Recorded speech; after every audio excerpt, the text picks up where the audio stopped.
ஒரு வீட்ல குடும்பத் தலைவருக்கு கடன் பிரச்சனை அதிகமா இருக்குது. தயவு செய்து கவலையே படாதீங்க.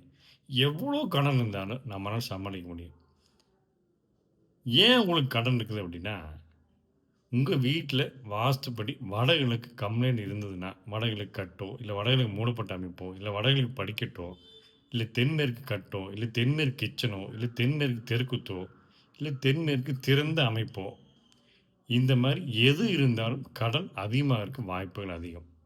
ஏன் கடன் ஆகுதுன்னா, இதெல்லாம் இருக்கும் பொழுது, அந்த வீட்டில் உள்ள குடும்பத் தலைவர் நிச்சயமாக ஏதாவது ஒரு பிரச்சனை சந்தித்துக் கொண்டே இருக்க வேண்டும்.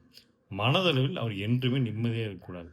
இருந்தார் அப்படின்னா, பணப்பிரச்சனை இல்ல, குடும்ப வாழ்க்கை நல்லபடியா இருக்குது, குழந்தை, குட்டி எல்லாமே நல்லபடியா இருக்காங்க அப்படின்னா, அங்க திடீர்னு ஒரு விபத்தோ, மரணமோ நடப்பதற்கு வாய்ப்புகள் மிக மிக அதிகம். அதனால தான் கடவுள் வந்து உங்களுக்கு கடன குடுத்து, உங்க உயிர காப்பாத்துறார்.